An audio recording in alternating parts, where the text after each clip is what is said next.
Good afternoon dear students. जैसे बेटा आप जानते हैं कि कल हमने एसिडिक बफर के रिलेटेड केस पढ़ा, बेसिक बफर हमने पढ़ा और आज हमने बेसिक बफर को भी खत्म कर दिया। अब बेटा इसमें थोड़ी सी चीजें और बची हुई हैं जिनको हम कवर करेंगे और साथ ही में हम बेटा कुछ अच्छे से क्वेश्चंस भी करेंगे जो आपको हेल्प करेंगे बेटा फर्दर आयनिक इक्विलिब्रियम चैप्टर को टैकल करने में। ठीक है बेटा। अब यहां पर बेटा जो हमारे पास नेक्स्ट कॉन्सेप्ट है that comes buffer capacity, that is buffer capacity.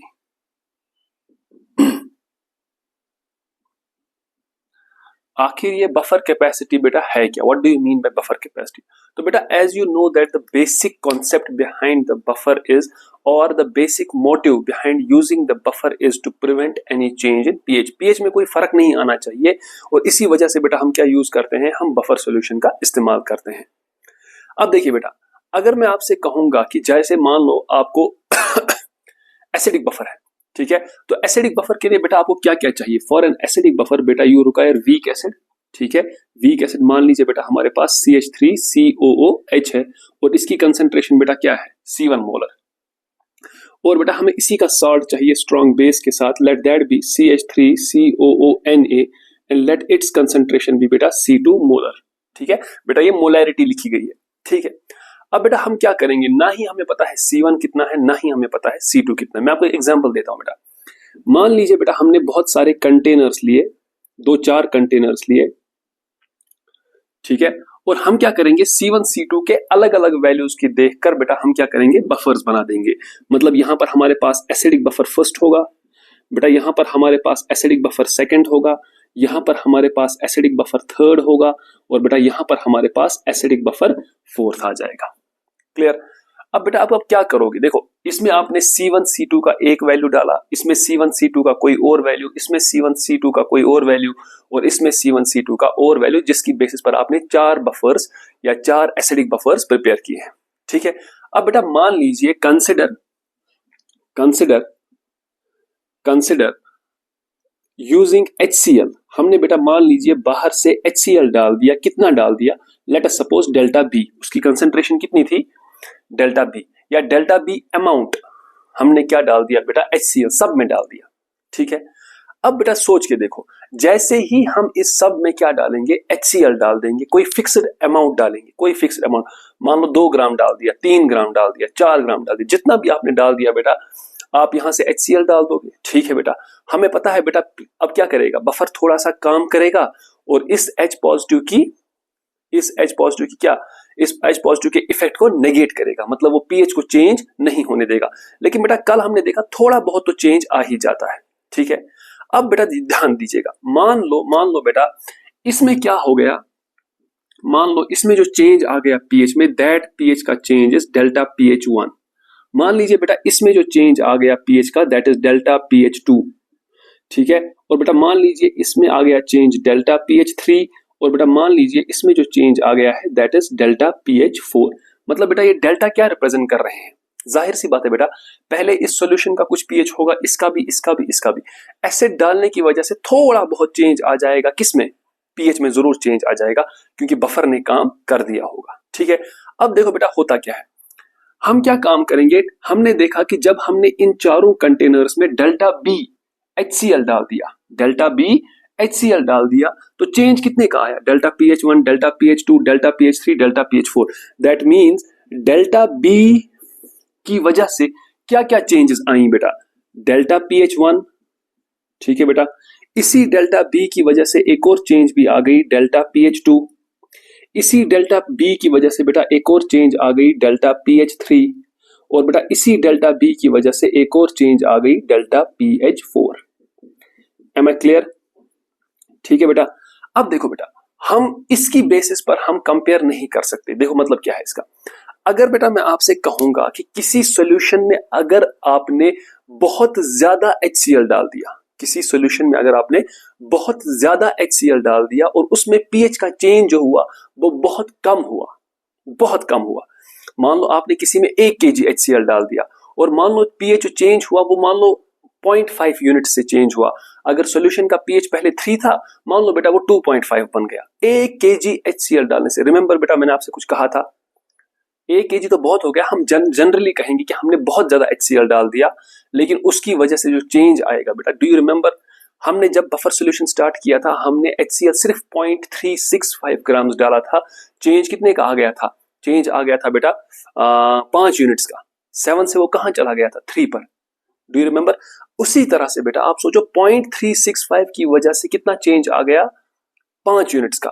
बेटा अगर मैं आपसे कह रहा हूं आप 1 ग्राम 2 ग्राम 3 ग्राम HCl डाल रहे हो, if you are putting 3 grams HCl 4 grams HCl, बेटा उससे तो चेंज बहुत ज्यादा आएगा।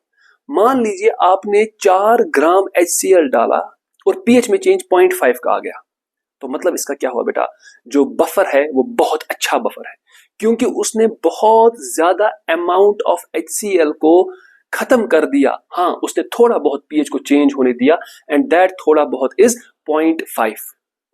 ठीक है, 0.5 से वो कम हो गया। बेटा मान लो कोई दूसरा बफर, मान लो जैसे ये कंटेनर है, इसमें भी हमने 4 ग्राम HCl डाल दिया, लेकिन इसमें चेंज आ गया 1 पीएच यूनिट का, मतलब 1 पीएच यूनिट गिर गया। ठीक है, मान लो बेटा इसमें भी हमने 4 ग्राम HCl डाल दिया, और मान लो इसमें जो पीएच गिर गया वो 2 यूनिट से गिर गया। ठीक है, और जब हमने इसमें भी डाल दिया बेटा, क्या इसमें भी जब हमने 4 ग्राम HCl डाल दिया, मान लो इसमें जो पीएच का चेंज हुआ वो 3 से यूनिट से हुआ। ठीक है, अब बेटा देखो वही मैंने यहां पर लिखा delta B delta B delta B delta B, इसमें कितने का चेंज हुआ था? 0.5।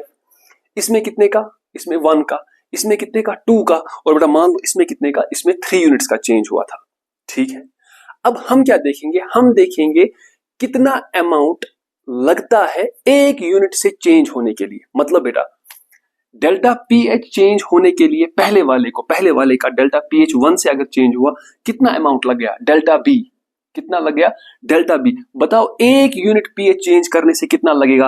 बेटा क्या वो बराबर नहीं होगा delta B divided by delta pH 1? What will delta B by delta pH1 represent? It will represent the amount of HCl which will cause the pH to be changed by 1 unit. उसी तरीके से बेटा मैं निकाल लूंगा delta B divided by delta pH of second. उसी तरीके से बेटा मैं निकाल लूंगा delta B by delta pH of third. उसी तरीके से बेटा मैं निकाल लूंगा delta B divided by delta pH 4। ठीक है, डेल्टा बी ये निकाल लूंगा मैं। What will this delta B by delta pH1 pH4 represent? It will represent the amount of HCl that was to be added so that कि इसका pH change हो जाए 1 यूनिट से। बेटा डेल्टा बी से कितने का चेंज हुआ? डेल्टा pH4 की वजह से, मतलब इतना चेंज आया। 1 यूनिट pH में अगर चेंज आएगा बेटा तो ऑब्वियस सी बात है आपको इसको कहां लगाना पड़ेगा? डिनोमिनेटर में। यहां पर डेल्टा pH3 चेंज आया, किसकी वजह से? डेल्टा बी की वजह से। तो 1 यूनिट का पीएच वो कितने की वजह से आएगा? Delta B divided by delta pH3। Delta B से चेंज आया डेल्टा pH2, तो बताओ बेटा 1 यूनिट पीएच अगर चेंज करना होगा तो कितना अमाउंट लगेगा? Delta B by delta pH2। Delta pH1 बेटा चेंज आया पीएच में, अगर आपने डेल्टा बी डाल दिया तो कितना अमाउंट लगेगा 1 यूनिट से पीएच चेंज करने में? That will be delta B divided by delta pH1। How much amount is required? How much amount is required to cause the pH to change by 1 unit is known as buffer capacity. ठीक है बेटा, तो सबसे पहले बेटा it gives us the amount of substance। अब बेटा substance का मतलब यहां पर क्या है? the amount of acid or base that needs to be added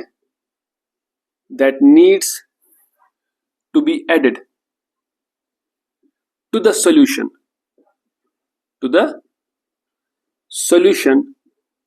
in order to change its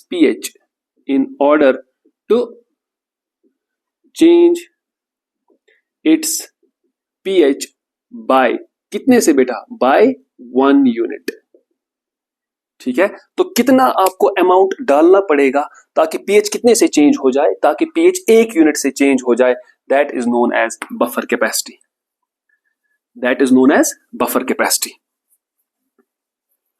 ठीक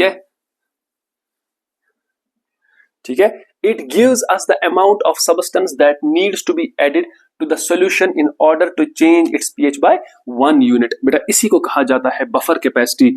it is represented by it is represented by phi. बेटा आप इसको किससे रिप्रेजेंट करते हो? फाई से। एंड बेटा what is phi equal to? And mathematically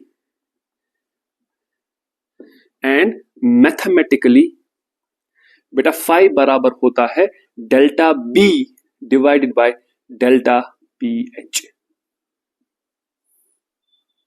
phi किसके बराबर होता है? Delta B divided by what is delta P H? अब बेटा इसको इंटरप्रेट भी कर सकते हो, डेल्टा बी डालने से कितने का चेंज आया होगा? डेल्टा पी एच का। एक यूनिट पीएच में चेंज करने के लिए कितना अमाउंट चाहिए? Delta B divided by delta pH, and that is what we call as phi. That is what we call as phi. अब बेटा जरा सोचो, एक यूनिट चेंज करने के लिए अगर आपको मान लो बहुत ज्यादा एसिड डालना पड़ा, जाहिर सी बात है बेटा बफर अच्छा है। और अगर आपको एक यूनिट चेंज करने के लिए मामूली HCl डालना पड़ा, मतलब बेटा बफर अच्छा नहीं है। क्यों? अगर बेटा ज्यादा एसिड डालने से आपका एक यूनिट का पीएच का चेंज आता है, मतलब बेटा बफर बहुत अच्छा था, क्योंकि बफर ने बहुत ज्यादा आने वाले अमाउंट को न्यूट्रलाइज कर दिया। लेकिन अगर थोड़ा सा ही अमाउंट डालने की वजह से पीएच एक यूनिट से चेंज हो गया, जाहिर सी बात है बेटा वो बफर अच्छा नहीं है। तो बेटा यहां पर कुछ और भी कह सकते हैं, इट गिव्स अस, इट का मतलब बेटा buffer capacity, it gives us an indication about the quality, या फिर बेटा आप बोल सकते हो ability of buffer to resist the change in pH, pH. Obvious सी बात है बेटा, ऑब्वियसली क्या है? ऑब्वियसली बेटा फाई जितना ज्यादा होगा गुड बफर उतना अच्छा है, गुड बफर। और बेटा जी फाई जितना कम है, buffer is not a good one, buffer is not suitable, buffer उतना सूटेबल नहीं है। क्योंकि बेटा आप खुद सोचो ना, बफर फाई कब कम होगा बेटा? जब डेल्टा बी छोटा होगा और डेल्टा पीएच बड़ा होगा, क्योंकि डेल्टा बी तो डायरेक्टली प्रोपोर्शनल है ना। तो मतलब ये हुआ, अगर आपको कम अमाउंट डालने से ही पीएच में बहुत ज्यादा चेंज आ गया, तो जाहिर सी बात है बेटा फाई कम हो जाएगा। बेटा जरा सोचो, थिंक अबाउट दिस, बहुत कम अमाउंट डालने से पीएच में बहुत ज्यादा चेंज आ गया, दैट मीन्स बेटा वो बफर क्या है? Poor buffer. तो अगर आपको एग्जाम में बेटा 4 वैल्यूज दिए गए हैं फाई के, और क्वेश्चन बोल रहा है कंपेयर द बफर स्ट्रेंथ, कौन सा अच्छा बफर है, तो जिसका फाई ज्यादा होगा बेटा वो बफर अच्छा है, एज कंपेयर टू जिसका फाई सबसे कम होगा वो अच्छा बफर नहीं होगा।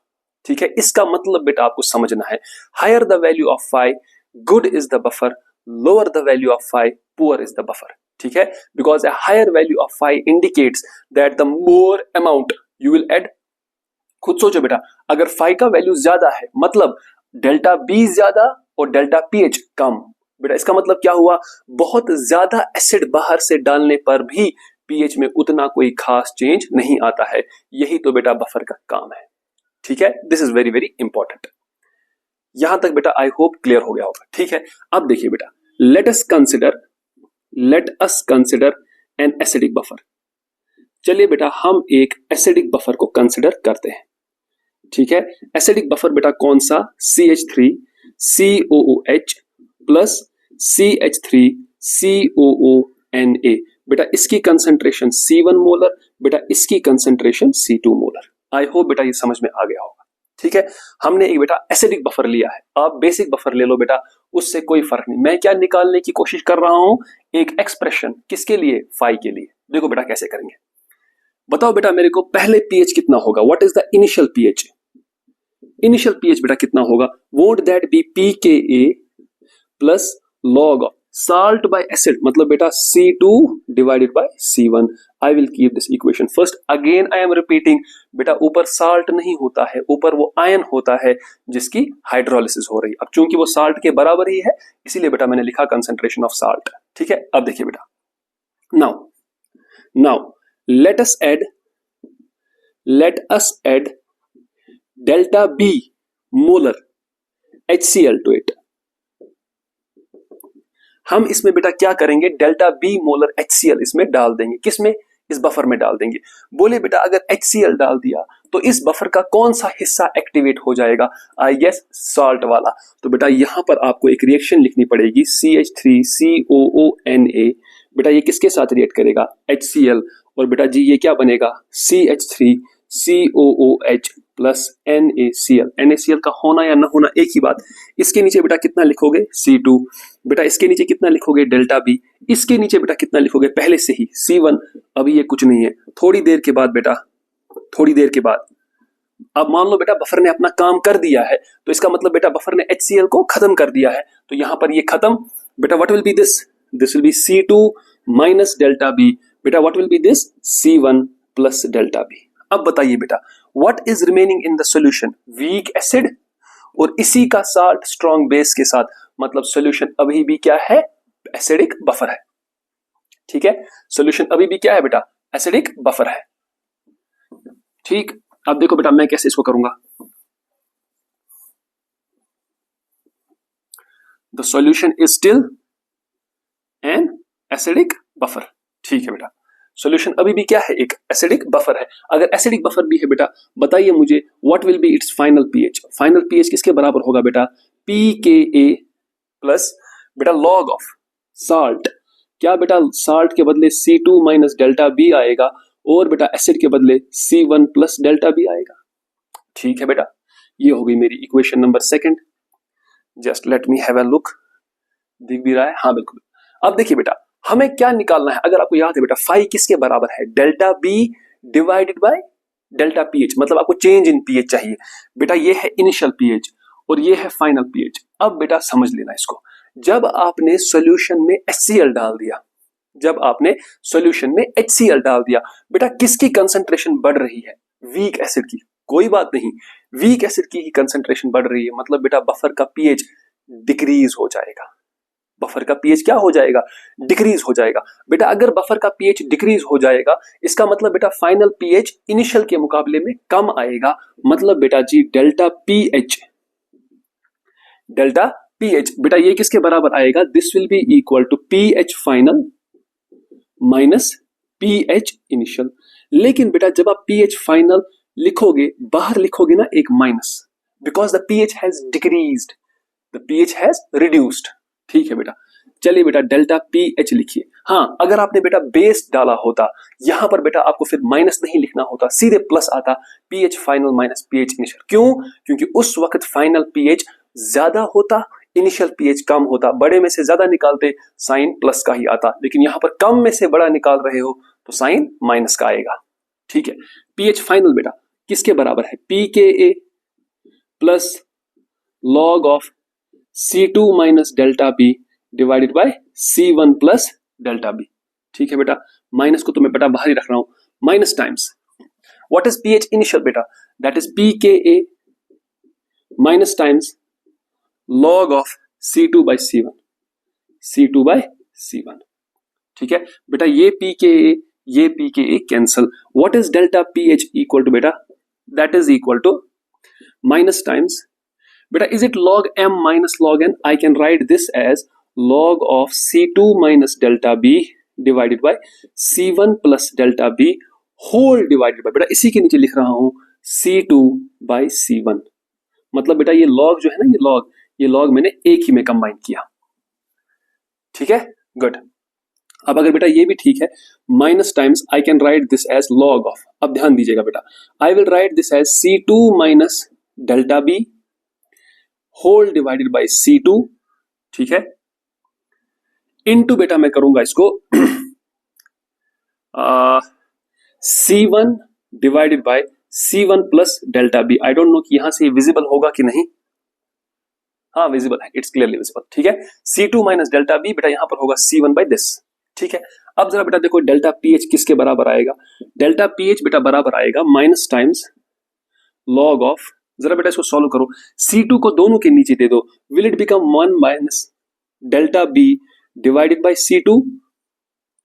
ठीक है बेटा, और नीचे क्या आएगा बेटा? जरा इस C1 को नीचे डालो, आप देखो क्या ये बनेगा? 1 plus delta B divided by C1। Just think about this.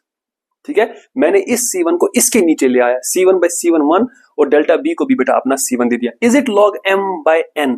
वो बनेगा बेटा मेरे पास delta P H is equal to minus times, देखो बेटा किसके बराबर, लॉग ऑफ, ठीक है, log of 1 minus delta B by C two minus log of 1 plus delta B divided by C1, है ना बेटा। log m बाय n क्या होता है, log m minus log n, minus से बेटा ऑपरेट भी कर लो, आप देखोगे डेल्टा पी एच किसके बराबर बनेगा, ये बनेगा log of 1 plus delta B by C1 minus log of 1 minus delta B divided by C2, ठीक है बेटा।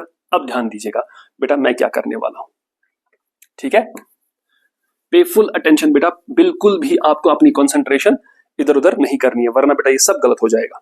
देखिए बेटा मैं आपको एक चीज दिखाता हूं, अगर आपको याद है बेटा ln ऑफ a ये किसके बराबर होता है, this is 2.303 log of a, होता है बेटा कि नहीं। इसका मतलब बेटा जी ये है कि अगर मैं log a लिख रहा हूं, मैं इसको लिख सकता हूं 1/2.303 ln ऑफ a, लिख सकता हूं ऐसे कि नहीं। तो क्या बेटा इसी को देखकर आपको इधर से थोड़ा सा मोटिवेशन लो और उस पर अप्लाई करो बेटा।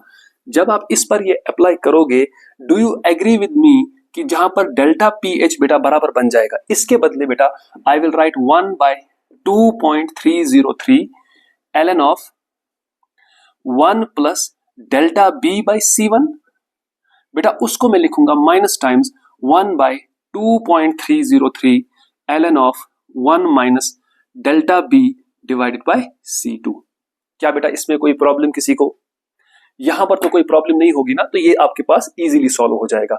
बेटा बताइए यहां से क्या कॉमन आएगा, 1/2.303, जब बेटा ये बराबर आ जाएगा delta P H is equal to 1 divided by 2.303, बोले बेटा आगे क्या आएगा, आगे आएगा ln of 1 plus delta B by C1 minus times ln of 1 minus delta B by C2, ठीक है। I keep this as third, ठीक है बेटा, थर्ड में रखता हूं इसको। अब आप मुझसे पूछ सकते हो सर क्या फायदा, यहां पर क्या ऐसी मजबूरी पड़ गई कि हमने लॉग को किस में कन्वर्ट कर लिया, ln में। तो बेटा यहां पर मैं आपको एक कॉन्सेप्ट बोलने वाला हूं जो मोस्टली इंजीनियरिंग में यूज किया जाता है, आपके सिलेबस में नहीं है, लेकिन चूंकि मुझे उसका इस्तेमाल करना है इसका एक्सप्रेशन निकालने के लिए, इसीलिए I am bound to tell you that, ठीक है। You don't need to derive that, you don't need to do any research on that, आपको जो मैं बोल रहा हूं वैसे आपको ख्याल रखना है, ठीक है। क्या है बेटा, देखो सिर्फ मैं यहां पर आपको बता रहा हूं, देखो बेटा हमारे पास एक सीरीज होती है या एक चीज जिसको हम बोलते हैं बेटा मैक्लॉरेंस एक्सपेंशन, ठीक है। ज्यादा बेटा इसमें आपको डिटेल में नहीं जाना, जितना मैं कहूं उसी पर फोकस रखना है, उससे ज्यादा नहीं। There is one term that is known as Maclaurin expansion, जो हम बेटा इंजीनियरिंग मैथमेटिक्स में पढ़ते हैं। वो कहता है बेटा ln ऑफ 1 प्लस एक्स जो होता है ये बराबर होता है x minus X square by 2 plus X cube by 3 minus X 4 by 4 plus X 5 by 5 minus so on to, ये ऐसे ही चलता जाता है। This is known as Maclaurin's expansion of ln of 1 plus X. बेटा उसी तरह से Maclaurin's expansion of ln of 1 minus X होता है minus X square by 2 minus X cube by 3 minus X 4 by 4 minus so on, ऐसे चलता रहता है, ठीक है।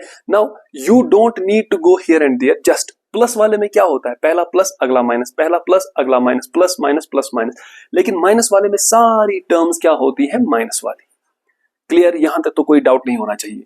बेटा देखो क्या है, x जितना छोटा होगा ना, जितना x छोटा होगा बेटा उसका स्क्वायर उतना छोटा, उसका क्यूब उससे भी ज्यादा छोटा, उसका फोर्थ पावर उससे भी ज्यादा छोटा, बेटा x power fifth that is even very very small. तो हम क्या करते हैं, हम हायर पावर्स ऑफ x को क्या करते हैं, निग्लेक्ट करते हैं। हायर पावर ऑफ x को क्या करते हैं, निग्लेक्ट। उसी तरीके से बेटा ln ऑफ 1 माइनस एक्स में मैं minus X square by 2 minus X cube by 3 minus x by 4 सबको निग्लेक्ट करता हूं, सिर्फ इस इधर से इधर x को और इधर से इस माइनस x को कंसिडर करता हूं।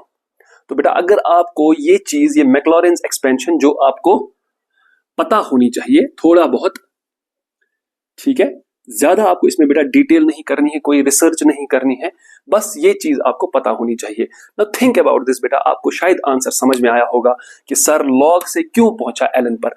इजंट दिस बेटा ln ऑफ 1 प्लस एक्स, अब x के बदले क्या है बेटा, डेल्टा b बाई C1। बेटा यहाँ पर क्या है, ln of 1 minus x, x के बदले क्या है, डेल्टा बी बाई C2। तो आई होप आप इसको इवेल्युएट कर पाओगे। तो बताइए बेटा फ्रॉम थर्ड क्या आएगा, फ्रॉम थर्ड बेटा क्या आएगा, डेल्टा पी एच किसके बराबर, 1 डिवाइडेड बाय 2.303। बेटा बताइए ln of 1 plus delta B by C1, what is this delta B by C1, what is this delta B by C1, delta B by C1 बेटा जी x है हमारे पास। अब आप मुझसे एक सवाल पूछ सकते हो, you can ask me one thing definitely, sir ये तो बताइए डेल्टा बी और C1, ठीक है, ये नंबर क्या आएगा, बेटा this number will be less than 1, this delta B will be less than, क्योंकि मैंने आपसे कहा ना जब भी आप बाहर से HCl डालोगे ना, वो HCl कितना होगा, वो HCl कम ही होगा, that won't be much, HCl ज्यादा नहीं होगा, क्योंकि अगर HCl ज्यादा हो गया ना तो बेटा तो फिर क्या हो जाएगा, फिर तो बफर काम ही नहीं करेगा, फिर तो बफर काम ही नहीं करेगा। बेटा बफर अगर काम नहीं करेगा तो फिर कैसे चलेगा, फिर तो ये बफर कैपेसिटी का कॉन्सेप्ट ही गया, ठीक है। बफर कैपेसिटी का कंसेप्ट तभी आएगा ना जब पहले भी वो बफर रहेगा और HCl डालने के बाद भी वो बफर रहेगा। ऑब्वियस सी बात है बेटा, आपने जो ये डेल्टा बी डाला होगा बाहर से, ये आपने बहुत कम डाला होगा, ठीक है। ऑब्वियस सी बात है बेटा, यहां पर भी C2 क्या होगा, बड़ा, और डेल्टा बी क्या होगा, छोटा।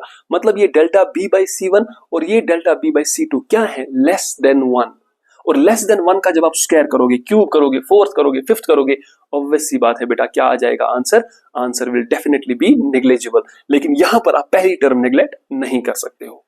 Clear, this should be clear in your mind कि डेल्टा बी बाई C2 भी 1 से छोटा, डेल्टा बी बाई C1 भी 1 से छोटा। आप बोलोगे क्यों नहीं सर, क्यों ये 1 से बड़ा नहीं हो सकता, बेटा अगर ये 1 से बड़ा हो गया ना फिर आप हायर पावर्स को नेग्लेक्ट नहीं कर पाओगे, क्योंकि 1 से नंबर अगर कोई बड़ा है और आपने उसका स्क्वायर कर दिया वो और बढ़ जाएगा, क्यूब कर दिया वो और बढ़ जाएगा, फोर्थ पावर कर दिया फिर वो और बढ़ जाएगा। लेकिन अगर कोई नंबर 1 से छोटा है तो आप उसका स्क्वायर करो, उसका क्यूब करो, fourth, fifth, six, seventh, eight, बेटा वो और छोटा चला जाएगा, हम उसको नेग्लेक्ट कर सकते हैं, जो बिल्कुल हमने यहाँ पर कॉन्सेप्ट लगा दिया है। क्लियर। अब देखिए बेटा ध्यान से, यहां पर पहला क्या है, ln ऑफ 1 प्लस एक्स, बेटा वो सिर्फ किसके बराबर हम लेंगे, x, हमारा x क्या है बेटा, delta b divided by C1, बाकी सारी टर्म्स को हमने नेग्लेक्ट कर दिया। बेटा फिर है माइनस, ठीक है, ln ऑफ 1 माइनस एक्स किसके बराबर होता है, माइनस एक्स, मतलब बेटा एक तो माइनस ये वाला, दूसरा माइनस बेटा जी यहां पर, तो आपको लगता है बेटा ये बन जाएगा this one, neglecting higher powers of x। Clear, ठीक है। अब देखो बेटा जरा, अगर मैं यहां से डेल्टा पी एच करता हूं, इज दिस 1 डिवाइडेड बाय 2.303, क्या बेटा यहां से डेल्टा बी कॉमन आएगा, तो आप डेल्टा बी को बाहर रखो, बताइए बेटा अंदर C1 plus C2 divided by C1 into C2। ये क्लियर हो गया, यहां तक तो कोई डाउट नहीं है। आई होप बेटा यहां तक आपके दिमाग में कोई भी डाउट नहीं होगा। Is this visible, yes this is visible. अब बेटा देखो आगे क्या करना है,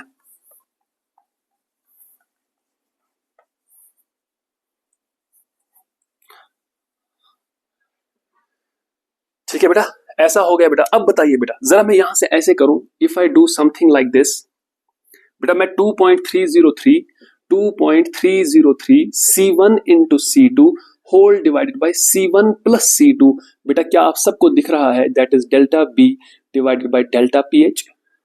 मैं इस डेल्टा पीएच को नीचे ले गया और बाकी सारी टर्म्स को इधर ले गया, बट बेटा delta B by delta pH isn't this phi, तो बेटा देख लो आपके पास फाई का फॉर्मूला आ गया, phi is equal to 2.303 C1 into C2 whole divided by C1 plus C2। तो बेटा अगर आपको बफर कैपेसिटी कभी निकालनी हो किसी भी बफर की, तो बेटा आपको 2.303 इंटू C1 यानी कि एसिड की कंसंट्रेशन इंटू C2 सॉल्ट की concentration divided by C1 plus C2 करना है। क्लियर हो गया बेटा ये, is this clear. Now this being clear, बेटा अब यहां पर आपको देखो मैं आपको एक अच्छी सी बात बताता हूं, देखो फॉर एनी बफर, बेटा अगर कोई भी बफर होगा चाहे एसिडिक हो चाहे बेसिक हो, आप देखोगे उसमें जो C1 और C2 है, यानी कि अगर एसिडिक बफर है बेटा तो C1 is the concentration of acid, C2 is the concentration of salt, और बेटा अगर बेसिक बफर है तो C1 is the concentration of base, C2 is the concentration of salt. आप देखोगे बेटा C1 प्लस C2 हमेशा कांस्टेंट है, always, there is no doubt in this. देखिए बेटा कैसे, मैं आपको बताता हूं, जब बेटा आपने कुछ नहीं डाला है सॉल्यूशन में, जब आपने सॉल्यूशन में कुछ नहीं डाला है, जरा बेटा मुझे बताइए पीएच किसके बराबर था, that was log of C2/C1, ठीक है, प्लस pKa, जब आपने कुछ नहीं डाला। जब बेटा आप कुछ डालोगे इसमें और बफर का बफर ही रहेगा, ये फॉर्मूला बनता है ना, या तो ये बनेगा C2 plus delta B divided by C1 minus delta B, और बेटा यही चीज बनेगी pKa plus log of C2 minus delta B divided by C1 plus delta B. बेटा ये वाला तब बनेगा जब आपने एसिड डाला होगा बाहर से, ये वाला तब बनेगा जब आपने बेस डाला होगा। क्लियर? लेकिन बेटा आप सोचो ना, जब हमने कुछ नहीं डाला तब C1 प्लस C2 कुछ था। जब कुछ डाला बेटा तो बताओ साल्ट की कंसंट्रेशन अब कितनी है? साल्ट की कंसंट्रेशन अब कितनी है? C2 plus delta B. Acid की कंसंट्रेशन कितनी है? C1 plus delta B. जरा बेटा इन दोनों को ऐड करो, आप देखो C2 plus delta B plus C1 minus delta B, क्या ये और ये कैंसल, ये वापस नहीं बन गया C1 प्लस C2? जब बेटा आपने एसिड डाल दिया था तब ऊपर वाला C1 माइनस डेल्टा बी, नीचे वाला C1 प्लस डेल्टा बी। जरा एसिड की कंसंट्रेशन और साल्ट की कंसंट्रेशन को ऐड करो, that is again a constant C1 plus C2। इसीलिए बेटा मैंने लिखा फॉर एनी बफर, किसी भी बफर के लिए साल्ट और एसिड या फिर साल्ट और वीक बेस की कंसंट्रेशन का जो प्लस होता है that is always constant, that is always constant, provided बेटा वो बफर रहे, प्रोवाइडेड वो क्या रहे, प्रोवाइडेड वो बफर रहे। ठीक है,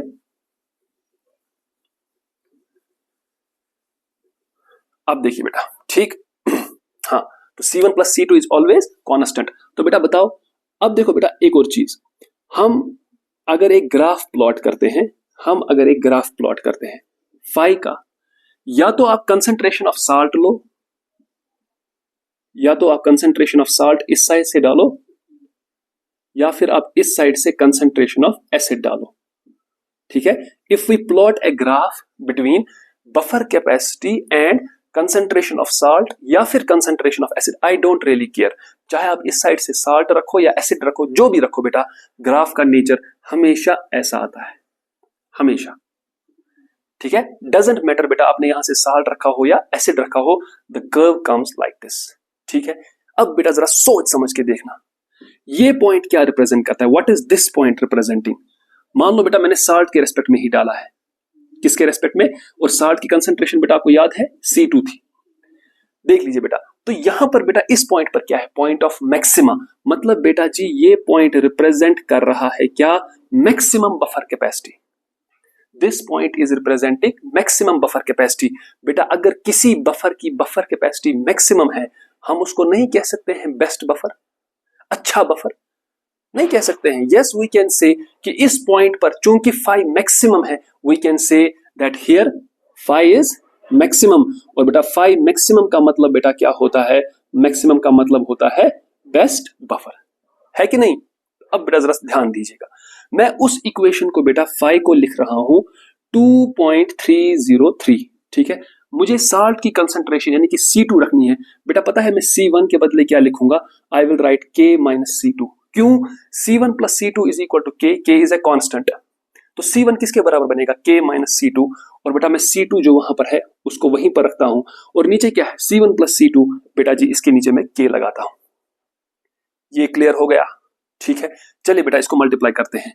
अगर बेटा मैं इसको मल्टीप्लाई करूंगा, दिस विल बिकम, ध्यान दीजिएगा, 2.303 C2, या फिर ऐसे करते हैं, why should I wait so much, I will write this is equal to 2.303 divided by K, अंदर से बेटा मल्टीप्लाई कीजिए, K C2 minus C2 square. ठीक है, ये क्लियर हो गया? ठीक है बेटा, अब देखिए बेटा, जैसे ही ये आपके पास क्लियर हो गया, once this is clear, then we can jump to another thing. कौन सा थिंग सर? देखिए बेटा, जरा बेटा आप इसकी डिफरेंशिएशन कीजिए, with respect to C2, because बेटा इस ग्राफ में क्या वेरी हो रहा है, फाई वेरी हो रहा है, बफर कैपेसिटी वेरी हो रही है as a function of concentration of salt. बेटा अगर मैं वहां पर d phi divided by dC2 करूं, कंसंट्रेशन ऑफ द साल्ट के रेस्पेक्ट में डिफरेंशिएशन करूं, बताइए बेटा ये कितना आएगा, that will be equal to 2.303 by K। जरा बेटा अंदर डिफरेंशिएशन कीजिए, KC2 की डिफरेंशिएशन सिर्फ K, और बेटा माइनस टाइम्स x स्क्वायर की डिफरेंशिएशन कितनी होती है, 2x, तो तो मतलब बेटा यहां पर आएगा 2C2। लेकिन बेटा जरा सोचो, at point of maxima, at point of maxima, at point of maxima, बेटा what does d5 by dc2 represent, यानी कि what does dy by dx represent? Slope. तो बेटा मैं कहूंगा ना एट पॉइंट ऑफ मैक्सिमा जो स्लोप है बेटा वो कितना है बेटा जी? 0। इस पॉइंट पर जो टेंजेंट का स्लोप है वो कितना है? 0। इसका मतलब बेटा 2.303 divided by k into k minus 2c2, बेटा यही किसके बराबर है? 0। किसके बराबर है? 0। तो बेटा अब सोचो, दो नंबर्स का प्रोडक्ट 0 के बराबर है, इसका मतलब आइदर 1 इज 0 और सेकंड 1 इज 0 और बोथ आर 0। 2.303 तो बेटा कांस्टेंट है, k कभी भी 0 नहीं है। क्यों नहीं है बेटा? के भी एक कांस्टेंट ही है ना, बिकॉज आपने कुछ कंसंट्रेशन तो ली होगी ना एसिड की और कुछ कंसंट्रेशन ली होगी साल्ट की, तो something plus something is never 0 या इंफिनिटी भी नहीं होगा। ठीक है, तो इसका मतलब बेटा यहां से हम क्या कहेंगे? यहां से हम कहेंगे 2.303 divided by k is not equal to 0, which implies बेटा असल में कौन 0 के बराबर है? k minus 2c2 is equal to 0। जरा बेटा अगर ये 0 के बराबर है तो k is equal to 2c2। What is k बेटा? Isn't this c1 plus c2, और बेटा वो किसके बराबर है? 2c2। तो c1 इज इक्वल टू बेटा उसको ले जाओ, जरा बेटा कुछ याद करो। मतलब बेटा जब आप पॉइंट ऑफ मैक्सिमा पर जाओगे, यानी कि जब स्लोप 0 होगा बेटा, उस टाइम पर क्या होगा? c1 is equal to c2। Do you know what is c1? It is the concentration of the salt. Do you know what is C2? It is the concentration of the acid. तो बेटा जहां पर slope 0 होगा वहां पर buffer capacity maximum होगी। Buffer capacity maximum, best buffer, और best buffer के लिए कंडीशन बेटा concentration of the salt is equal to concentration of acid. अगर आपने ये बेसिक बफर के लिए सॉल्व किया होता तब हम बेटा कहते हैं कंसंट्रेशन ऑफ बेस यानी कि weak base is equal to concentration of the salt. यही तो बेटा हमने पढ़ा था और मैंने आपसे कहा था कि मैं इसको आगे चलकर प्रूव भी कर दूंगा। तो बेटा हम क्या कहेंगे? Therefore for phi equal to maximum, और हम कहेंगे for best buffer, for best buffer we can say concentration of salt is equal to concentration of acid in case of acidic buffer, in case of acidic buffer, ठीक है, and concentration of base is equal to concentration of salt in case of basic buffer। Clear हो गया बेटा ये? तो यहां पर हमारे पास प्रूव भी हो गया, और अगर आपको कभी सवाल भी आ जाएगा, मान लो किसी बोर्ड में आ गया कभी कभी, तो prove that the concentration of the salt is equal to concentration of acid, इस तरह से बेटा आपको करना है। अब आप बोलोगे सर यहां पर तो आपने साल्ट के रेस्पेक्ट में डाला, बेटा मैंने आपसे कहा ना आप यहां पर एसिड के रेस्पेक्ट में भी डालोगे ना तब भी यहां पर ग्राफ का कर्व ऐसा ही आएगा। तब आपको उसको सिर्फ एक काम करना है कि C2 के बदले क्या डाल दोगे? K minus C1। फिर से डिफरेंशिएट करो, आप देखोगे आंसर फिर भी यही आएगा। क्लियर? सो आई होप बेटा यहां पर आपको कोई भी प्रॉब्लम नहीं होगी, everything will be sorted out. Is this clear? I hope बेटा ये अच्छे से आपको क्लियर हो गया होगा। ठीक है, चलिए बेटा आगे बढ़ते हैं।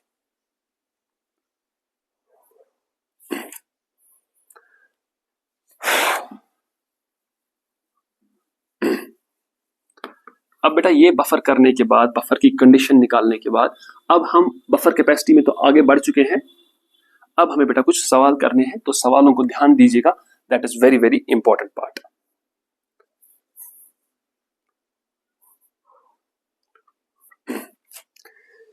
तो सवाल बेटा हमारे पास है क्या?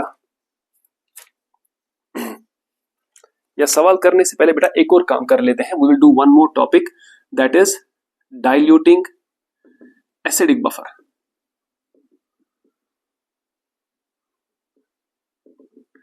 अगर बेटा हम क्या करेंगे? एसिडिक बफर को करेंगे, और बेटा इसी के साथ साथ diluting basic buffer, basic buffer. अब बेटा ये टॉपिक ऐसा है जो आप बिल्कुल इजीली कर सकते हो, बिल्कुल इजीली कर सकते हो। हम इसके बारे में पहले भी एक आइडिया ले चुके हैं। देखो बेटा अगर आप एक एसिडिक बफर को डाइल्यूट करते हो, ठीक है, डाइल्यूट करने का मतलब सर हमें पता है पानी डालना। बेटा अगर डाइल्यूट करने का मतलब पानी डालना है, थिंक अबाउट दिस बेटा, किसी भी आयन की कंसंट्रेशन इज C अल्फा, ठीक है। अगर बेटा किसी भी आयन की कंसंट्रेशन सी अल्फा है तो पानी डालने से कंसंट्रेशन गिरती है और अल्फा बेटा बढ़ता है। तो अब नेट इफेक्ट क्या पड़ता है इस डाइल्यूशन का? We have already done that कि कंसंट्रेशन जो डिक्रीज होती है विद द डाइल्यूशन उसका इफेक्ट बहुत ज्यादा है एज कंपेयर टू अल्फा जो इंक्रीज होता है because of dilution. That is why we say with dilution the concentration of H positive decreases। अगर बेटा H positive की concentration decrease हो जाएगी तो बेटा हम कहेंगे एसिडिक बफर को डाइल्यूट करने से pH increase हो जाएगा। बिल्कुल यही कॉन्सेप्ट बेटा आपको इसमें लगाना है। बेसिक बफर में बेटा कौन होगा? POH। फिर से बेटा वही OH माइनस की कंसंट्रेशन किसके बराबर होगी? C अल्फा के बराबर। डाइल्यूशन करने से कंसंट्रेशन बहुत गिरती है और अल्फा बहुत कम इंक्रीज होता है, मतलब नेट में इफेक्ट डिक्रीज ही होता है। OH माइनस की कंसंट्रेशन डिक्रीज होती है। बेटा अगर OH माइनस की कंसंट्रेशन डिक्रीज होती है मतलब बेटा POH इंक्रीज हो रहा है, लेकिन बेटा अगर POH इंक्रीज हो रहा है मतलब बेटा pH जरूर डिक्रीज हो रहा है। क्लियर? मैं दिखा भी देता हूं आपको। देखो बेटा क्या कहेंगे? विद डाइल्यूशन, विद डाइल्यूशन, ठीक है बेटा, the concentration decreases more as compare to the increase इन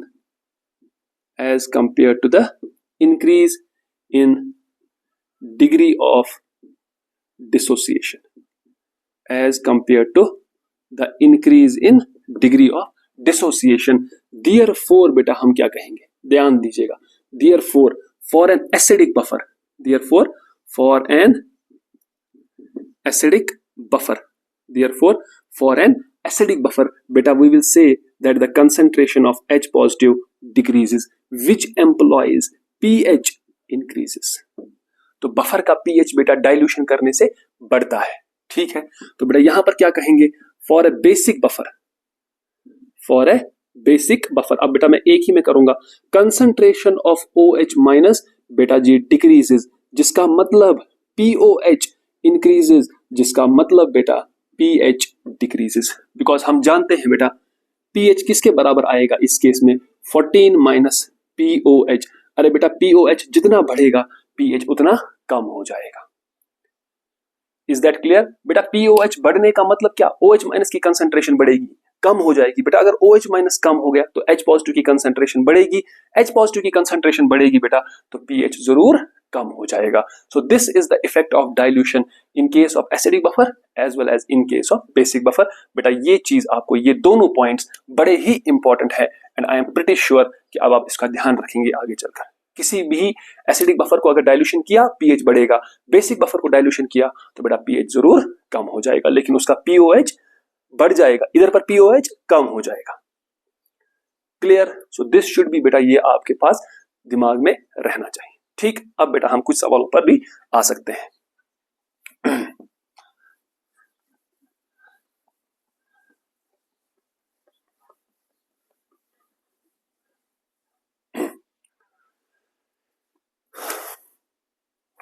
देखिए बेटा सवाल क्या है? सवाल कह रहा है certain buffer solution contains equal x minus and h minus. तो बेटा ये तो इजी है, कोई मुश्किल नहीं है। देखो बेटा ये है आपके पास 4 ग्राम्स, क्वेश्चन ऐसे दिया गया है 4 ग्राम्स ऑफ, अब मैं यहां पर रखता हूं इसको फिर लिखता हूं, 4 grams of NaOH is dissolved in 4 grams of NaOH is dissolved in 1 litre of solution, 1 liter of solution containing क्या है? 1 mole of acetic acid, 1 mole of acetic acid, 1 mole of acetic acid को बेटा मैं अब formula से लिख रहा हूं, and 1 mole of sodium acetate, 1 mole of sodium acetate. ठीक है, फुल स्टॉप। बेटा क्वेश्चन कह रहा है find pH if Ka is equal to 1.8 into 10 raised power minus 5। बेटा ये Ka किसका दिया गया है? CH3COH का। ठीक है, अब देखिए बेटा ये तो बहुत आसान सवाल है, आपको इसमें कुछ भी करने की जरूरत नहीं है। देखो बेटा सॉल्यूशन में क्या क्या है? सॉल्यूशन में बेटा आपके पास है एसिटिक एसिड, ठीक है, और इसमें बेटा आपने क्या डाल दिया है, इसमें आपने 4 ग्राम्स ऑफ NaOH डिजोल्व कर दिया है, ठीक है। 1 मोल ऑफ एसिटिक एसिड और बेटा 1 मोल ऑफ CH3COO माइनस उसमें पहले से ही था, मतलब बेटा ये क्या है, ये तो बफर एक्शन की बात हो रही है। तो मैं कहूंगा बेटा यहां पर what I will say, initially the solution contains बेटा ये S है यहां पर, इनिशियली द सॉल्यूशन कंटेन्स, बेटा बताओ वीक एसिड, ठीक है, विद कंसंट्रेशन ऑफ, जरा बेटा उस वीक एसिड की कंसंट्रेशन कितनी है, 1 molar, and salt of this weak acid with strong base, having a concentration of 1 molar, because बेटा उसका 1 मोल है और कितने में है, 1 लीटर, तो मोलैरिटी भी 1 ही हो जाएगी, ठीक है। तो मतलब बेटा it is a case of acidic buffer, it is a case of बेटा क्या, एसिडिक बफर। चलिए बेटा अगर ये केस है एसिडिक बफर का, तो बताइए बेटा pH किसके बराबर पहले आएगा, पहले किसके बराबर pH आएगा, that will be pKa plus log of concentration of salt by acid, salt भी बेटा 1 है, बेटा जी ये भी 1 है, इसका मतलब बेटा ये आएगा सीधे ही pKa, बेटा Ka कितना है 1.8 इंटू 10⁻⁻5, बेटा जी वही हम पहले पढ़ चुके हैं 4.74, क्योंकि Ka अगर इतना है तो pKa कितना होता है 4.74, वी नो दैट, ठीक है। चलिए बेटा नाउ बेटा आपने क्या ऐड किया है, 4 grams of NaOH is added, 4 grams of NaOH is added.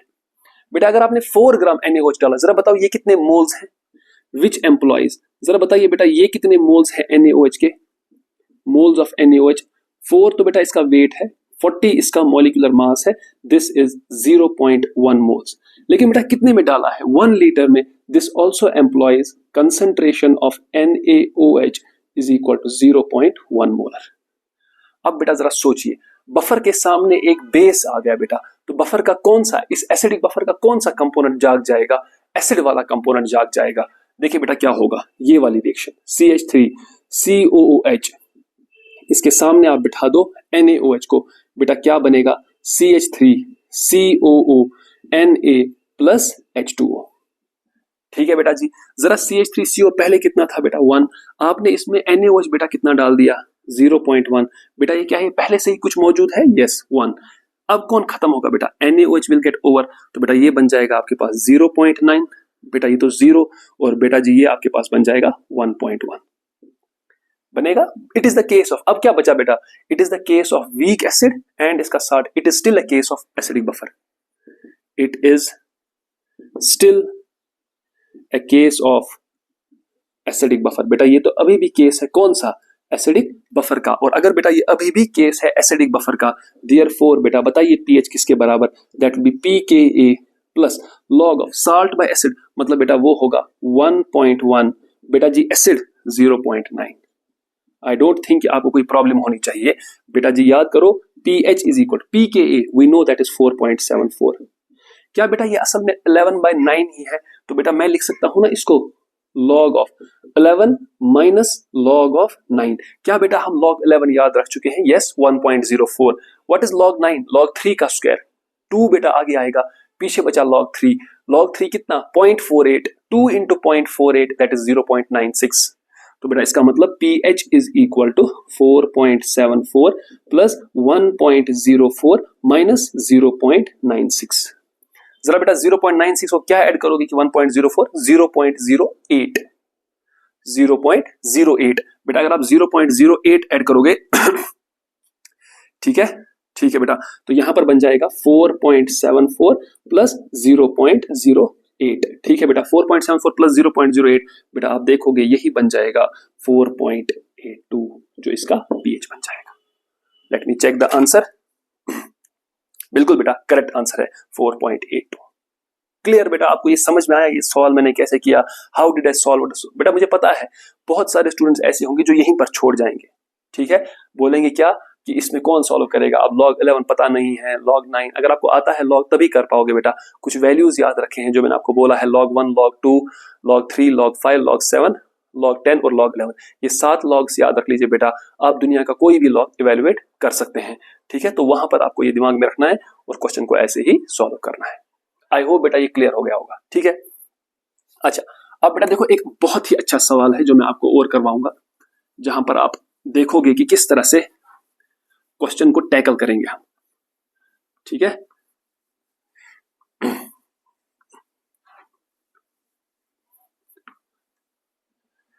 Just see to it. देखो बेटा हमारे पास क्या दिया गया है, हमारे पास क्वेश्चन है 1 liter of A buffer solution, 1 liter of A buffer solution of किस किस का बेटा बफर सॉल्यूशन है, 1 mole of HCOOH, 1 mole of HCOOH and 1 mole of HCOONA. 1 liter of a buffer solution of 1 mole of HCOH and 1 mole of HCON is taken given Ka of HCOOH। बेटा HCOH को formic acid कहते हैं और formic acid भी एक weak acid ही है। आपको दिया गया है 10 raised power -4, 10 raised power -4। Question बेटा आपसे कह रहा है फाइंड pH। क्या कह रहा है, फाइंड pH। अब आप बोलोगे ये तो बहुत आसान सवाल है। ठीक है बेटा, पहले तो ये इजी है, फिर करेंगे बेटा सेकंड। निकालो बेटा अगला बोल रहा है इसी का, if 1/3 moles of HCl are added, find क्या करना है, pH। ठीक है, फिर बेटा सेकंड पार्ट इसी के साथ है, that is if 1/3 moles of NaOH are added। ठीक है बेटा, यहां पर भी pH ढूंढना है। थर्ड वन बेटा किया गया है, हाँ, find pH if the solution is diluted, 10 times। ठीक है बेटा, और फोर्थ वन बेटा find pH if solution is diluted 10,000 times, if the solution is diluted 10,000 times। बेटा ये 4 सवाल आपको, इसके उल्टा 5 सवाल है क्योंकि ऊपर भी 2 है, फाइंड pH और फिर ये 4 सवाल हम करने। ठीक है बेटा, मैं बेटा हर एक सवाल सॉल्व करूंगा इस साइड से और इस साइड से। क्वेश्चन को बेटा मैं वहीं पर रहने दूंगा क्योंकि at the end of this question मुझे कोई रिजल्ट भी चाहिए होगा। ठीक है, रिजल्ट मैं ऑलरेडी आपको बता चुका हूं लेकिन मैं उसको प्रूव भी कर दूंगा थोड़ा बहुत। ठीक है बेटा, चलिए सबसे पहले बेटा ये कौन सा केस है, वीक एसिड दिया गया है और उसी का साल्ट स्ट्रॉन्ग बेस के साथ, तो हम क्या कहेंगे बेटा, it is the case of acidic buffer, it is the case of acidic buffer. ठीक है बेटा, अगर ये केस है बेटा जी किसका, एसिडिक बफर का, हेंस बेटा अगर हमें इसका pH निकालना होगा तो बेटा pH किसके बराबर होगा, दैट विल बी pKa। ठीक है, that will be pKa plus log of concentration of बेटा किसका होगा, acid, sorry salt by acid. लेकिन चूंकि बेटा ये एसिडिक बफर है, this is acidic buffer, we will definitely say what, we will definitely say कि यहां पर मोल्स के टर्म्स में ही आप बात कर सकते हो। You can right log of HCONA के मोल्स कितने हैं, 1, तो डिवाइड किससे करना है, 1 लीटर से, तो बेटा ये भी बन जाएगा 1 डिवाइडेड बाय 1, बेटा वो 1 ही रहेगा। नीचे वाले साइड से बेटा ये भी 1 ही रहेगा, विच एम्प्लॉयज pKa। Ka कितना है बेटा, 10 raised power -4, इसका मतलब बेटा pKa is 4, log 1 by 1, log 1 0, तो बेटा इसका pH कितना आ जाएगा, 4 आ जाएगा। क्लियर, आई डोंट थिंक कि बेटा इसमें कोई उतनी ज्यादा खास बात है। हाँ एक बात जरूर है बेटा, अगर आप देखोगे ना इससे पहले हमने जब Ka सॉल्व किया एसिटिक एसिड का, that was 1.8 into 10 raised power -5। Clear बेटा, वहां पर वो 10 raised power -5 है और यहां पर इसका Ka 10 raised power -4 है। और मैं आपको पहले भी एक इंडिकेशन दे चुका हूं, higher the value of Ka stronger is the acid. इसका मतलब बेटा formic acid is more acidic as compare to acetic acid. ये आप ऑर्गेनिक में भी सीखोगे, यहां पर भी आप इसका दिमाग लगा सकते हो कि फॉर्मिक एसिड, वहां पर तो ऑर्गेनिक में आपको सीधे बोला जाएगा कि formic acid is more stronger than acetic acid. यहां पर आप वैल्यूज के साथ भी देख सकते हो, फॉर्मिक एसिड का Ka बड़ा है एज कंपेयर टू जो एसिटिक एसिड का Ka है। Clear? This is very very important. चलिए बेटा आगे बढ़ते हैं। अब हमसे क्वेश्चन कह रहा है बेटा, ये अभी हमने किया 1/3 moles of HCl are added, find pH। बताइए बेटा, जब आपने HCl ऐड करोगे, इन दोनों में से कौन सा कंपोनेंट काम में आएगा? बेटा साल्ट। ठीक है, तो मैं बी पार्ट कर रहा हूं। When 1/3 moles of HCl are added, जब बेटा HCl के 1/3 मोल्स ऐड कर दिए जाएंगे तब क्या होगा बेटा? देखो ध्यान से, तब आपके पास HCOONA आएगा, इसके सामने बेटा HCl आएगा, बेटा जी ये बना देगा HCOOH, बेटा प्लस ये बना देगा NaCl। NaCl का होना या ना होना एक ही बात है बेटा। जब time t is equal to 0 था, ये कितना था बेटा? 1 मोल। ये कितना है बेटा? 1/3 मोल। बेटा ये कितना है? 1 मोल, और उसको छोड़ दो बेटा। जब t इज इक्वल टू बेटा थोड़ा टाइम बीत जाएगा, कौन खत्म? HCl सारा का सारा खत्म। बेटा ये बनेगा 1 माइनस 1/3, बेटा ये 0, ये बनेगा 1 plus 1/3। So what is the concentration of salt? 1 minus 1/3, 2/3। What is the concentration of HCOH? 1 plus 1/3, बेटा वो कितना बन जाएगा? 4/3। वो कितना बन जाएगा? 4/3। तो बेटा इसका मतलब ये हुआ, नाउ अभी भी सॉल्यूशन में क्या है? साल्ट और एसिड है। It is still a case of, it is still a case of acidic buffer. बताइए बेटा, pH is equal to pKa, बेटा वो तो 4 ही आएगा, plus log of concentration of बेटा साल्ट बाय एसिड। वॉल्यूम से डिवाइड करने की जरूरत नहीं है बिकॉज रेशियो है तो मोल्स में ही ले लो। तो 1 माइनस 1/3, 2/3 बेटा ऊपर आएगा, होल डिवाइडेड बाय बेटा इसका 4/3 आएगा, 4/3। 3 और 3 बेटा कैंसल, तो pH बताइए बेटा 4 प्लस बेटा लॉग ऑफ 1/2। लॉग ऑफ 1/2 का मतलब बेटा यहां पर होता है माइनस log 2। आप जस्ट देख लीजिएगा, सॉल्व कीजिए। 2/4 का मतलब बेटा कितना होता है? 1/2। log 1/2 को आप माइनस log 2 भी लिख सकते हो, it's one and the same thing. तो बेटा 4 माइनस 0.3 बेटा वही बन जाएगा आपके पास 3.7। यानी कि इस केस में बेटा जो आपके पास pH है दैट इज 3.7। अब जाहिर सी बात है बेटा, खुद सोचो, आप दिमाग लगाओ, जब आपने HCl ऐड किया तो और क्या ऐड हो गया? एसिड और ज्यादा बन गया। जाहिर सी बात है बेटा, एसिड और बन गया, pH कम हो जाएगा बिकॉज H पॉजिटिव की कंसंट्रेशन इंक्रीज हो जाएगी। Is this clear? ठीक है बेटा, this should be clear in your mind because this is very very important. ठीक है, चलिए बेटा, अब हम क्या करोगे? ये वाला जो पार्ट है ना बेटा, this is a homework for you, do it yourself. कि आपने अभी, मैंने इससे पहले भी एक सवाल ऐसा ही करवाया, 1/3 मोल्स ऑफ HOH कर लिया। अब बेटा मैं ये वाला क्वेश्चन करूंगा कि find the pH if solution is diluted 10 times. मैं सी पार्ट कर रहा हूं बेटा। When solution is diluted 10 times, अगर बेटा हमने सॉल्यूशन को डाइल्यूट कर दिया 10 टाइम्स, तब बोले बेटा क्या होगा? जाहिर सी बात है बेटा, डाइल्यूशन फॉर्मूला लग जाएगा। जरा बेटा मुझे बताओ, for salt using dilution formula, for salt using dilution formula. बेटा अगर आप साल्ट के लिए डाइल्यूशन फॉर्मूला लगाओगे that will be M1V1 is equal to M2V2। जरा बेटा उस साल्ट की पहले कंसंट्रेशन कितनी थी? मोल उसका 1 था, वॉल्यूम बेटा 1 लीटर था, मतलब 1। इनिशियल में बेटा वॉल्यूम कितना था? 1 लीटर ही था। M2 बेटा मैं नहीं निकालूंगा। जरा बेटा मुझे बताओ what is the new volume? आपने 10 टाइम्स किया है, पहला था 1 लीटर, उसका 10 गुना बेटा, मतलब बेटा जी अभी भी यहां पर 10 आएगा। तो बेटा बताओ साल्ट की जो नई कंसंट्रेशन है दैट इज 0.1 मोलर। ठीक है बेटा, तो उसी तरीके से बेटा आप करो किसके लिए? For acid. एसिड के लिए भी बेटा ऐसा करो, using dilution formula. For acid using dilution formula, बेटा आप क्या करोगे? M1V1 is equal to M2V2। जरा बेटा एसिड की पहले कंसंट्रेशन 1 ही थी, वॉल्यूम कितना था बेटा? 1 ही। ये बेटा M2, बेटा V2 ये तो 10 इसके लिए भी बनेगा ना, बिकॉज आपने वॉल्यूम को 10 गुना अगर कर लिया है तो वो एसिड के लिए भी होगा और साल्ट के लिए भी। बेटा बताओ यहां पर साल्ट की जो नई कंसंट्रेशन है वो भी कितनी है? 0.1 मोलर। बेटा अब जरा सोच के देखो, अगर साल्ट की कंसंट्रेशन भी 0.1, इसकी भी कंसंट्रेशन 0.1, क्या ये बेटा फेयरली कंसंट्रेटेड के केस में नहीं है? अगर ये फेयरली कंसंट्रेटेड के केस में है, मतलब बेटा जी जरा सोच समझ के मुझे बताओ, साल्ट और एसिड की कंसंट्रेशन बराबर बराबर है।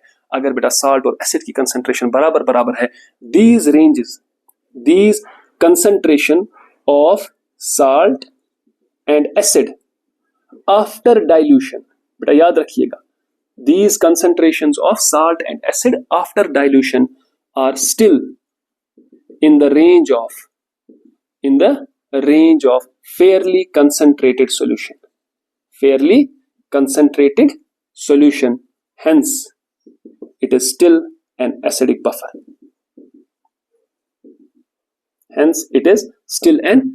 buffer, और बेटा ये अभी भी क्या है, एक एसिडिक बफर है।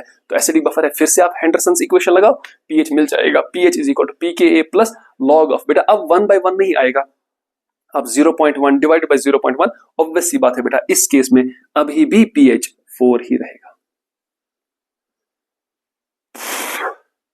ठीक है बेटा, अभी भी पीएच कितना रहेगा, अभी भी पीएच 4 ही रहेगा, ये चेंज नहीं होगा। ठीक है, अब देखिए बेटा ध्यान से, हाँ अब हमें क्या करना है बेटा, अब हमें फिर से डाइल्यूशन करनी है, we just have to dilute it again. अगर बेटा अभी भी डाइल्यूट करना है, लेकिन अब कितने से मल्टीप्लाई करना है, अब कितने से डाइल्यूट करना है बेटा, अब हमें ये डाइल्यूट करना है 10,000 टाइम्स।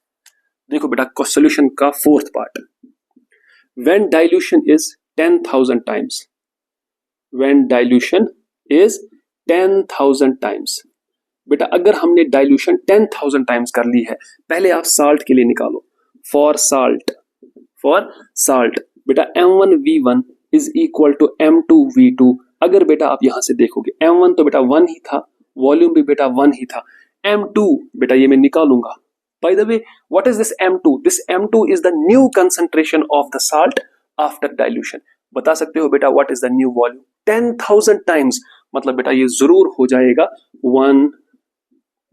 तो बताइए बेटा M2 साल्ट की नई कंसंट्रेशन 10⁻⁻⁴ मोलर। ठीक है, तो बेटा जरा बताइए फॉर एसिड बेटा M1V1 is equal to M2V2। I am pretty much sure इस केस में भी आप निकाल लोगे M2 is equal to 10⁻⁴ molar. मतलब बेटा एसिड की कंसंट्रेशन भी 10⁻⁴, साल्ट की कंसंट्रेशन भी 10⁻⁴। सब स्टूडेंट्स यहां पर करेंगे फिर से ये बराबर है, तो pH is equal to again 4। Wrong बेटा, यहां पर वो नहीं आएगा। यहां पर बेटा क्या कहोगे, मैं यहीं पर लिख देता हूं, since these concentrations are not within the fairly concentrated range,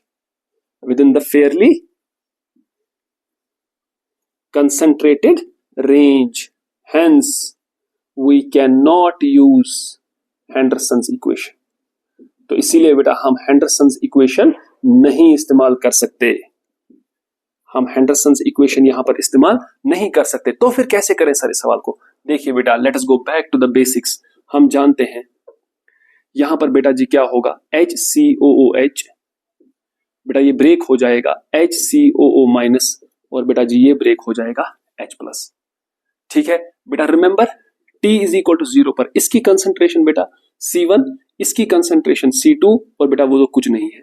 T is equal to T पर बेटा C1 माइनस C1 अल्फा, बेटा ये कितना C2 alpha, sorry C2 plus C1 alpha, और बेटा जी ये कितना C1 अल्फा। अब बेटा आप हेंडरसन्स इक्वेशन नहीं लगा सकते हो, but you obviously can apply law of equilibrium लगा सकते हो, या law of equilibrium constant, law of mass action लगा सकते हो, जिससे आप क्या ले आओगे, डिसोसिएशन कांस्टेंट ऑफ एसिड। बेटा आप यहां पर ये तो यूज कर सकते हो ना, Ka is equal to concentration of HCO minus into concentration of H positive divided by concentration of HCOH। याद है बेटा जो हमने डब्बे में बंद करके रखा था, जिसको मोस्ट इंपॉर्टेंट लिखा है। ठीक है, तो बताइए बेटा Ka वहीं से दिया गया, बिकॉज Ka वोंट चेंज, बेटा Ka तो वही आपको 10⁻⁴ दिया गया है। What is HCO minus? बेटा ये है C2 plus C1 alpha. What is H positive? C1 alpha. बेटा नीचे वाले साइड से C1 को कॉमन भी ले लेना, यही बन जाएगा 1 माइनस अल्फा। अब बेटा यहीं से तो हमने फेयरली कॉन्सेंट्रेटेड करके यहाँ का अल्फा और ये वाला अल्फा निकालकर हेंडरसन्स इक्वेशन निकाल दी थी। लेकिन बेटा क्या इस वक्त हम अल्फा को नेग्लेक्ट कर सकते हैं? नहीं। क्यों? बेटा हम जानते हैं alpha increases when the concentration decreases. बेटा यहाँ पर तो कंसंट्रेशन 10⁻⁻⁴ चली गई है, जो फेयरली कंसंट्रेटेड रेंज से बहुत छोटी है। तो अगर उससे आप निकल गए तो you can not treat this as a buffer solution, acidic buffer. Henderson's equation नहीं लगा सकते हो। चलिए बेटा अब इसको सॉल्व ही करना पड़ेगा। C1 तो बेटा कैंसिल, ये बन जाएगा 10⁻⁻⁴ इज इक्वल बेटा C2, मतलब साल्ट की पहले कंसंट्रेशन कितनी बनी है बेटा? वो भी बनी है ना 10⁻⁴ प्लस C1, बेटा ये भी तो 10⁻⁴ लेकिन अल्फा के साथ। बेटा जी ये अल्फा नीचे वाले साइड से 1 माइनस अल्फा। बेटा इस 1 माइनस अल्फा को इधर ले लो, ये बनेगा 10⁻⁴ माइनस 10⁻⁴ अल्फा इज इक्वल, बेटा जरा यहां से मल्टीप्लाई करो, 10⁻⁴ अल्फा प्लस 10⁻⁴ अल्फा स्क्वायर। ये क्लियर है बेटा? मतलब बेटा अब आपको क्या समझ में आएगा? यहां से आपको समझ में आएगा कि क्वाड्रेटिक सॉल्व करनी है, और क्वाड्रेटिक सॉल्व करके बेटा हमें अल्फा को निकाल लेना है। ठीक है, ठीक है, आई होप बेटा ये समझ में आ गया होगा। यहां से सॉल्व कीजिए, क्वाड्रेटिक बनाइए, 10⁻⁻⁴ अल्फा स्क्वायर। ये तो बेटा यही, इसको उठाकर इधर ले आओ बेटा, आप देखोगे ये बनेगा 2 × 10⁻⁴ अल्फा, इसको भी उठाकर उधर माइनस 10⁻⁴, बेटा ये is equal to 0। Solve this quadratic equation बेटा। तो क्वाड्रेटिक इक्वेशन किस में है ये बेटा? ये क्वाड्रेटिक अल्फा में है। तो बताइए बेटा अल्फा किसके बराबर? -b, मतलब बेटा -2 × 10⁻⁻⁴। क्या हम यहां पर माइनस का साइन लेंगे? नहीं, सिर्फ plus. Plus under root of, बेटा बताइए b square, that is 4 × 10⁻⁻8, minus times minus minus तो प्लस हो जाएगा, प्लस टाइम्स बेटा ये बनेगा 4 × a भी 10⁻⁻⁴ है और c में 10⁻⁻⁴। बेटा c का माइनस भी था तो मैंने वो माइनस माइनस प्लस कर दिया है, यहां पर बनेगा 4 × 10⁻⁻8 होल डिवाइड बाय 2a, मतलब बेटा वो है 2 × 10⁻⁻4। बेटा alpha is equal, it is -2 × 10⁻⁻4 plus बेटा 4 × 10⁻⁸, 4 × 10⁻⁸, that becomes 8 × 10⁻⁸, that becomes 8 × 10⁻⁸। बेटा I can write that 8 × 10⁻⁸ as ये ऐसे। अब मैं एक स्टेप लिख रहा हूं, होल डिवाइड बाय 2 × 10⁻⁴। ठीक है, चलिए बेटा अल्फा किसके बराबर? -2 × 10⁻⁴।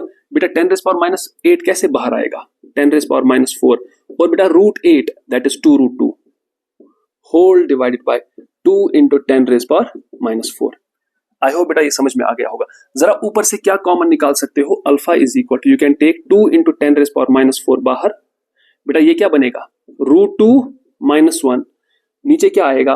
2 × 10⁻⁻4, बेटा ये और ये कैंसल आउट हो जाएगा। What is the value of √2? 1.414, and what is this? -1, बेटा अगर आप देखोगे यही वैल्यू बनेगा 0.414। अल्फा बेटा कितना आया? 0.414। जरा बेटा याद करो, जब हम फेयरली कंसंट्रेटेड सॉल्यूशन लेते थे तब हम बोलते थे ना अल्फा बहुत छोटा है। बेटा यहाँ पर अल्फा बहुत छोटा नहीं, बहुत बड़ा है। अल्फा 0.414 है, मतलब परसेंटेज में बोलोगे बेटा तो अल्फा 41% है। अल्फा कितना है? 41%। अब बेटा पीएच निकालने का तरीका, H पॉजिटिव किसके बराबर है? C1 alpha. So I can right H positive is equal, बेटा C1 किसकी कंसंट्रेशन? एसिड की। डाइल्यूशन करने के बाद कितना आया था? 10⁻⁴। अल्फा कितना है? आई विल राइट 0.414 × 10⁻⁻4।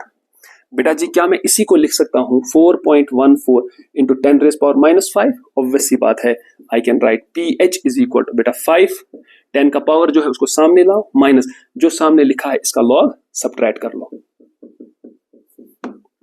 देख रहे हो बेटा यहां से आंसर निकलेगा, वरना सब आंसर क्या देंगे? सब आंसर इसका 4 देंगे, 4 देंगे, 4 देंगे।